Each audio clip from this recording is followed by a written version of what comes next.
War came to an end, the victorious British King, George III, made a fateful decision for the future of Appalachia, one which would absolutely inflame the passions of his restless, land-hungry American subjects. In 1763, the British king issued a proclamation and said, "Don't move west. You must stop at the mountains." The reason for this proclamation was to try to keep the English population close enough that the mother country could keep an eye on them, but also it was to prevent them from triggering conflict with native peoples. The result, of course, was that it infuriated the colonists. The way to wealth was land.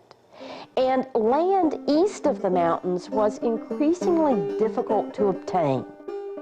Many of the principal engineers of the early settlement of Appalachia were land speculators on the lookout for the next great land boom.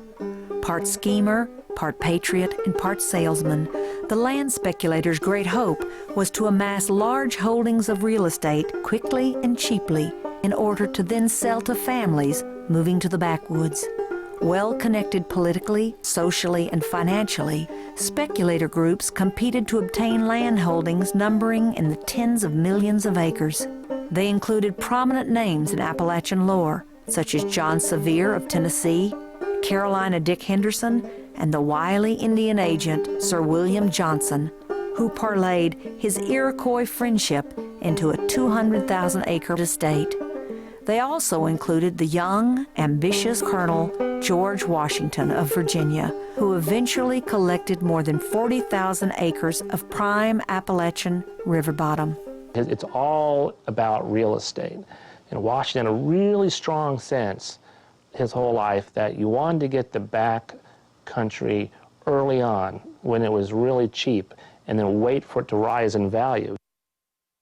I can never look upon the King's proclamation line other than as a temporary expedient to quiet the minds of the Indians. The greatest estates we had in this colony were made by taking up and purchasing at very low rates the rich backlands, which were thought nothing of in those days, but are now the most valuable lands we possess.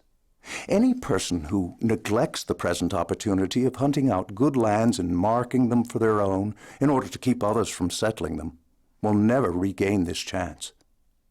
Keep this whole matter a profound secret until we've laid the proper foundation for success. George Washington, 1767.